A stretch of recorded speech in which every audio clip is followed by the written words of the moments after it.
Hello student, आज हम लोग डिस्कस करेंगे rate of reaction in terms of pressure. पिछले टर्म पे आपने सीखा कि रेट ऑफ रिएक्शन अगर कंसंट्रेशन दिया हो तो हम कैसे कैलकुलेट कर सकते हैं न्यूमेरिकल प्रॉब्लम। तो आज हम ये सीखेंगे कि रेट ऑफ रिएक्शन अगर हमें प्रेशर दिया है तो कैसे निकालेंगे, और अगर प्रेशर दिया है और हमसे पूछा है कि कंसंट्रेशन यानी मोल पर लीटर उसमें निकालिए, मोल पर लीटर में, पर सेकंड में या पर मिनट में, तो हम कैसे निकालेंगे। ठीक है, प्रेशर दिया है तो कंसंट्रेशन कैसे, रेट ऑफ रिएक्शन कैसे निकालेंगे, और प्रेशर दिया है लेकिन कंसंट्रेशन में हमको रेट ऑफ रिएक्शन निकालने के लिए कहा गया है तो हम कैसे निकालेंगे। तो आपके लिए एक क्वेश्चन है यहाँ सामने, इसको देखिए और समझिए, एनालिसिस करिए। ठीक है, क्वेश्चन क्या कह रहा है, पढ़िए हमारे साथ, देखिए। क्वेश्चन कह रहा है for the decomposition of the nitrogen peroxide at 200 degree centigrade and 205 gas decompose होती है and 204 gas plus half O2 gas में, if the initial pressure is 114 mm and after 25 minute of the reaction total pressure of the gaseous mixture is 133 mm Hg। Total pressure 133 mm Hg हो गया है after reaction के। तो calculate the average rate in ATM पर minute में average rate निकालना है and mole litre inverse second inverse में भी निकालना है, यानी ये कंसंट्रेशन की यूनिट है, हमें कंसंट्रेशन के टर्म्स में, और ये प्रेशर दिया है तो प्रेशर के टर्म्स में आप निकाल लेंगे। प्रॉब्लम आ गई कंसंट्रेशन के टर्म्स में कैसे निकालेंगे। तो सबसे पहले देखिए, एनालिसिस करके पोस्टमार्टम करिए बहुत अच्छे से क्वेश्चन का, और देखिए क्या क्या दिया है, what is given in the question. तो गिवन क्या है, एक तो आपको रिएक्शन दी गई है, ये बैलेंस्ड इक्वेशन, इसको नहीं लिख रहे, दोबारा जगह घेरेगी फिलहाल। और द डिकम्पोज, एक एक लाइन ध्यान से पढ़ना है, एक एक शब्द ध्यान से पढ़ना है, कुछ छूटना नहीं चाहिए, है ना। एट 200 मतलब T कितना दिया है, 200 डिग्री सेंटीग्रेड, दैट इज अगर हम मतलब डिग्री सेंटीग्रेड है तो हम इसको बदल देंगे 200 डिग्री सेंटीग्रेड प्लस 273 कर देंगे, तो ये हो गया 473 केल्विन। ठीक, और क्या दिया है, क्योंकि ये प्रेशर से रिलेटेड जब भी हम कोई चीज़ें निकालते हैं तो T हमेशा, क्योंकि PV इक्वल टू nRT वाली इक्वेशन रहती है ना, T कैसा यूज होता है, केल्विन वाला यूज होता है, इसलिए ध्यान देना। प्रेशर के साथ जब भी आपको कैलकुलेशन करेंगे T केल्विन वाला यूज होता है। If the initial pressure is 114, यानी क्या दिया है आपको, P इनिशियल दिया है कितना, 114 mm Hg, और क्या दिया है 25 मिनट, यानी टाइम दिया है कितना 25 मिनट, और क्या दिया है आपको, सारी चीजें लिख लीजिए, है 25 minute of the reaction, total pressure of the gaseous mixture, यानी P इनिशियल और P फाइनल। फाइनल नहीं है ये, हम कहेंगे P टोटल है ना, P टोटल क्लियर कट लिखा है ना, ये देखिए ध्यान से, ये total pressure of the gaseous mixture, यानी क्या दिया है आपको, P टोटल दिया है, P फाइनल नहीं दिया है। P फाइनल का मतलब बचा खुचा प्रेशर होता है, ठीक है। तो P टोटल दिया है आपको कितना, 133 mm, Hg नहीं लिखा है, mm में ऐसे करके दिया है, तो डोंट बी कंफ्यूज कि mm का मतलब मिलीमीटर है, मतलब ये लेंथ की यूनिट हो गई। mm Hg होता है, mm Hg नहीं लिखा है तो आप कंफ्यूज हो जाएंगे, आप सोचेंगे तो लेंथ की यूनिट हो गई है ना, बाई चांस आप सोच लेते हैं। क्लियर कट लिखा है ना, प्रेशर शब्द लिखा हुआ है कि इनिशियल प्रेशर इतना mm और फाइनल मतलब P टोटल इतना mm, mm मतलब Hg लिखा होता है तो आप तुरंत समझ जाते हो कि mm Hg मतलब प्रेशर दिया है, और ऐसे नहीं समझ पाते हो तो आप ध्यान दीजिए, प्रेशर पहले लिखा हुआ है, मतलब ये कहे कि लेंथ की यूनिट नहीं है ये, mm प्रेशर की mm यूनिट मतलब mm Hg, है ना। तो ये दिया है आपको, और पूछा क्या है, पूछा है आपसे रेट, रेट क्या पूछा है, ATM मिनट इनवर्स में पूछा है, और रेट पूछा है आपसे, तो ये वाला ये पूछा है, क्वेश्चन मार्क हो गया ये है, जो पूछा है उसको क्वेश्चन मार्क कर लेंगे इसमें, और रेट पूछा गया है आपको मोल लीटर इनवर्स सेकंड इनवर्स, ये पूछा गया है। तो आपकी प्रॉब्लम है रेट, चाहे किसी भी यूनिट में हो, बट रेट निकालना है आपको। यहाँ प्रेशर की यूनिट में निकालना है और यहाँ कंसंट्रेशन की यूनिट में निकालना है। और आप पढ़ चुके हो कि दोनों की यूनिट में रेट निकाला जा सकता है। कंसंट्रेशन की यूनिट में निकालेंगे तो C2 minus T1 upon time, और प्रेशर की यूनिट में निकालेंगे तो T2 minus T1 upon time. तो यहाँ पे प्रॉब्लम ये है, आपको कंसंट्रेशन तो दिया नहीं गया कि कंसंट्रेशन की यूनिट में आप निकाल लो। हाँ, प्रेशर की बहुत सारी चीजें दी गई हैं, इनिशियल प्रेशर दिया P टोटल, पर यहाँ भी एक प्रॉब्लम क्या है, फाइनल प्रेशर नहीं दिया गया। हमेशा ध्यान रखिए, रेट निकालने के लिए, रेट ऑफ रिएक्शन निकालने के लिए आपने पढ़ा P final minus P initial, किसका, रिएक्टेंट का। ठीक है, यहाँ पे जो P टोटल दिया है वो काय का दिया गया, जिस कंटेनर में रिएक्शन हो रही है उस कंटेनर में जो भी गैस इनिशियली भरी थी, यानी कौन सी गैस भरी थी, ये वाली, फिर ये डिकम्पोज हुई, डिकम्पोज हो गई तो ये और ये भी बन गई। इसके डिकम्पोजिशन होने के बाद ये भी उसी कंटेनर में है, ये भी है, ये भी और वे भी है, तीनों है। तो P टोटल का मतलब ये हुआ कि उसमें रिएक्टेंट प्रोडक्ट दोनों का टोटल है P टोटल। ठीक है, तो अब आपको दिमाग ये खोल करके रखना है कि P टोटल आपको दिया है P total reactant and product का, जबकि आपको चाहिए है P फाइनल प्रेशर निकालने के लिए, मतलब प्रेशर कितना कम हुआ। जैसे कंसंट्रेशन निकालने के लिए क्या करते हो, कंसंट्रेशन कितना कम हुआ अपॉन टाइम, या फिर कंसंट्रेशन कितना बढ़ा प्रोडक्ट का अपॉन टाइम। मतलब रिएक्टेंट के टर्म में निकालोगे तो रिएक्टेंट कितना कम हुआ अपॉन टाइम, प्रोडक्ट के टर्म में निकालोगे तो प्रोडक्ट कितना बढ़ा अपॉन टाइम। लेकिन ये तो कंसंट्रेशन नहीं है और P फाइनल नहीं दिया गया, मतलब कितना प्रेशर घटा ये तो आपको पता ही नहीं है। आपको तो ये पता है कि इनिशियल प्रेशर इतना है और P टोटल इतना है, आपको ये नहीं पता कि फाइनल प्रेशर कितना है। फाइनल प्रेशर का मतलब हुआ रिएक्टेंट का फाइनल प्रेशर, फाइनल प्रेशर में और P टोटल में अंतर है। फाइनल प्रेशर मतलब रिएक्टेंट घट के कितना उसका प्रेशर रह गया, उसको बोलते हैं। ठीक है, अभी आपको क्या चाहिए, यहाँ पर P कितना कम हुआ, प्रेशर दबाव कितना कम हुआ गैस का, उतनी गैस खर्च हुई, उतनी गैस खर्च, जितनी गैस हुई वो डिवाइडेड अपॉन टाइम। यानी आपको निकालना है कि कितना प्रेशर कम हुआ, किसका, रिएक्टेंट का। तो वो रिएक्टेंट का प्रेशर आपको कैसे मिलेगा, निकालेंगे कैसे, पहले बैलेंस इक्वेशन लिखिए। चलिए, N2O5 gas, N2O4 gas plus half O2।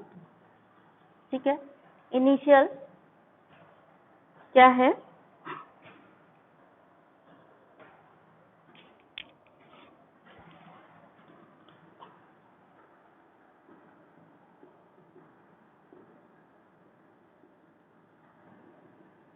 Initial pressure कितना है और फाइनल प्रेशर कितना है सभी का वो हम निकालते हैं। तो जैसे आपने इक्विलिब्रियम चैप्टर पढ़ा था 11th में, वहाँ निकालते थे, उस तरह से हम यहाँ कैलकुलेट करेंगे। तो इनिशियल प्रेशर N2O5 गैस का कितना दिया है, इनिशियल प्रेशर 114 mm। ठीक, उस समय जब हमने कंटेनर में इसको डाला उस समय ये भी 0 था और ये भी 0 था। फाइनल प्रेशर क्या हो गया, फाइनल प्रेशर 133 mm दिया है, लेकिन फाइनल नहीं दिया है, P टोटल दिया है। हमको फाइनल प्रेशर क्या है ये पता नहीं है, ठीक, P टोटल पता है बस। तो फाइनल प्रेशर क्या हो सकता है, हम सोचेंगे, हिसाब किताब लगाएंगे स्टोइकियोमेट्री से। देखिए कैसे लगाएंगे, N2O5 जब 1 मोल डिसोसिएट हुआ यानी डिकम्पोज हुआ तो इसका 1 मोल बना, बैलेंस इक्वेशन बता रही है, और O2 का आधा मोल बना। ठीक, अब सपोज हम ये मान लें कि ये 114 mm जो हमने लिया था N2O5, इसमें से हमने P खर्च कर लिया, यानी P प्रेशर रिएक्टेंट का कम हो गया, खर्च हो गया, प्रोडक्ट में कन्वर्ट हो गया। ठीक, अब अगर इसमें से P प्रेशर कन्वर्ट हुआ तो ये कितना बचा, 114 माइनस P mm बचा, फाइनल कंसंट्रेशन इसका रिएक्शन मिक्सचर में, रिएक्शन के बाद की स्थिति में ये बचा, तो P इसका खर्च हो गया। अब ये सोचो, जब इसका 1 खर्च हुआ था तो इसका 1 खर्च हुआ, इसका आधा, सॉरी इसका 1 खर्च हुआ तो ये 1 बना, ये आधा बना। अब इसका P खर्च हुआ, जब इसका P खर्च हुआ तो N2O4 का कितना बनेगा, P बनेगा, और O2 का कितना बनेगा, P/2 प्रेशर बनेगा अकॉर्डिंग टू स्टोइकियोमेट्री। ये 1 है, ये 1 है, ये आधा है, तो ये जब P खर्च हुआ तो ये P बनेगा और ये P/2 बनेगा। तो P टोटल कितना हो गया, P टोटल हो गया इसका प्रेशर प्लस इसका प्रेशर प्लस इसका प्रेशर, यानी P(N2O5) plus P(N2O4) plus PO2, तीनों का प्रेशर। तो P टोटल है आपका 133 दिया है, इक्वल टू P(N2O5) कितना दिया है, ये 114 माइनस P, ये कितना है P, और ये कितना है P/2। अब ये सारे टर्म प्लस माइनस में है तो हम ये ब्रैकेट खोल सकते हैं। अगर हम इस ब्रैकेट को खोल देंगे तो 114 माइनस P प्लस P/2, ये P और ये P हो गया कैंसिल, बचा क्या हमारे पास, बचा 133 इक्वल टू 114 प्लस P/2।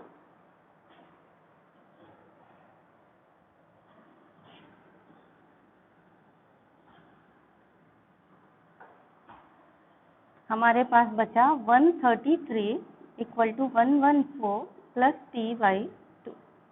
तो अब हम क्या करें, इसको इधर ले आए तो हम P/2 की वैल्यू मिल जाएगी। P/2 इक्वल टू हो गया 133 माइनस 114 19, P आ गया आपका, P इक्वल टू इधर आ गया 19, ये 2 को इधर ले गए तो इंटू 2, यानी P आ गया आपका 38 mm। ठीक है, अब ये 38 mm आ गया P, यानी इतना प्रेशर खर्च हुआ, रिएक्टेंट का इतना प्रेशर कम हुआ। ये क्या है, ये डिक्रीज इन प्रेशर।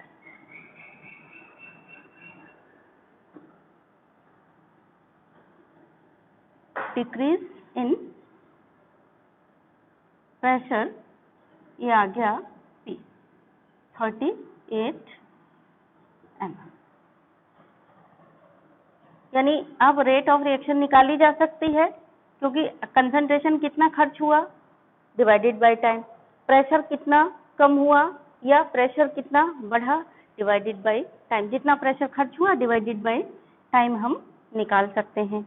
तो निकालिए, लेकिन अभी हमारे हाथ बंधे हुए हैं, क्योंकि हमको जो प्रेशर पता चला है वो 38 mm में पता चला, और जो आंसर निकालना है रेट निकालना है ATM पर मिनट में।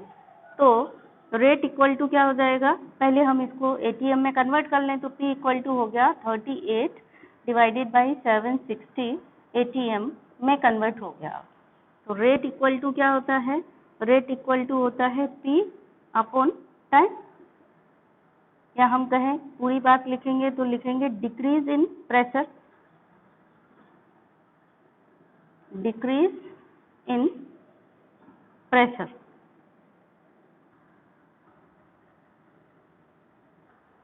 Upon time.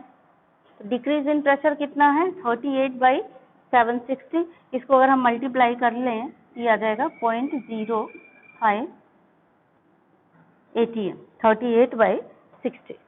ठीक, तो decrease in pressure upon time, तो 0.0 यहाँ पर हम अगर इसको लिखें 0.05 अपॉन, ये तो था ATM, और टाइम कितना है यहाँ पे, ये 25 मिनट, ये हो गया 25 मिनट, यानी कितना आ गया, देखिए इसको,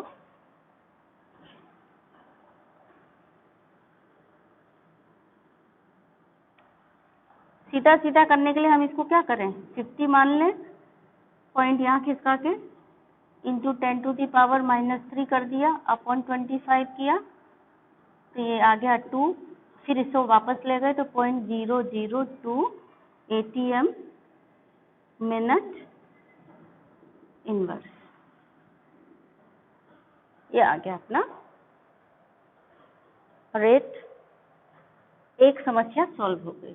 ठीक है, अब दूसरी समस्या, फिर से रेट निकालना है बट कंसंट्रेशन में निकालना है, mole litre inverse second inverse.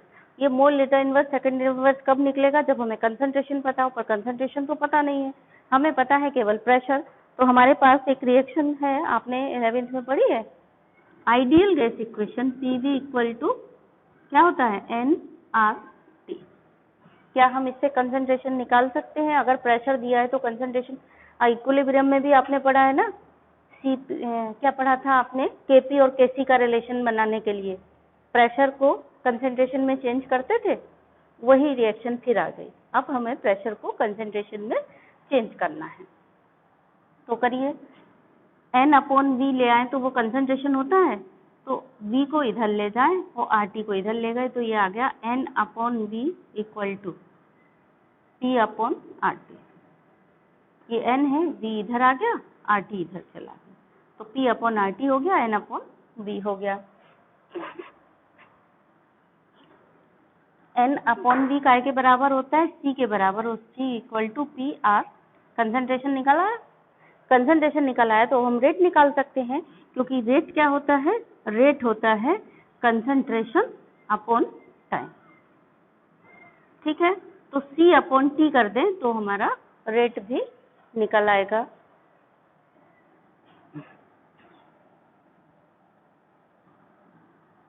चलिए, C/T यानी कंसंट्रेशन अपॉन टाइम करना है, तो रेट इक्वल टू क्या हो गया?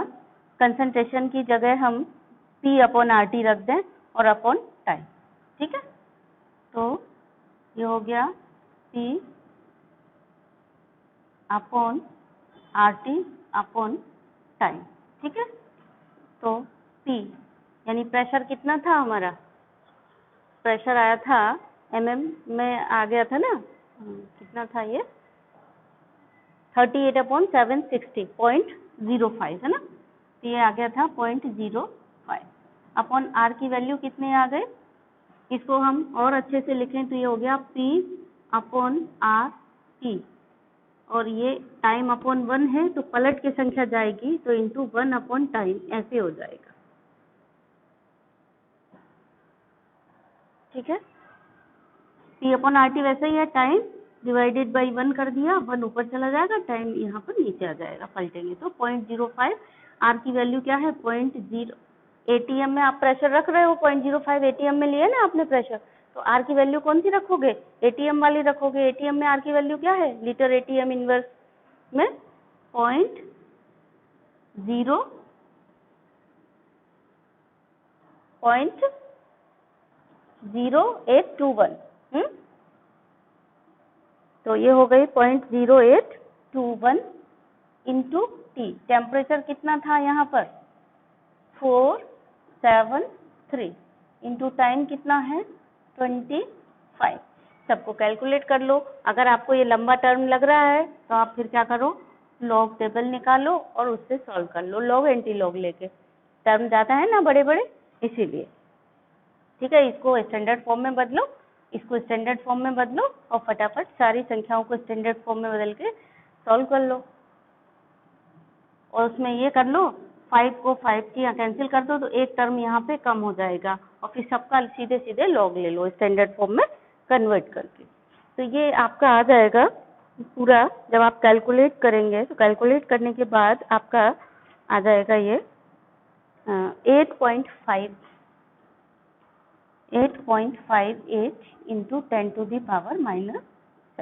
ठीक, मैं लॉग एंटी लॉग आपको इलेक्ट्रोकेमिस्ट्री में सिखा चुकी हूँ, इसलिए बार बार आप यहाँ से लॉग एंटी लॉग से करेंगे तो इजीली आपका ये सॉल्व हो जाएगा कैलकुलेशन।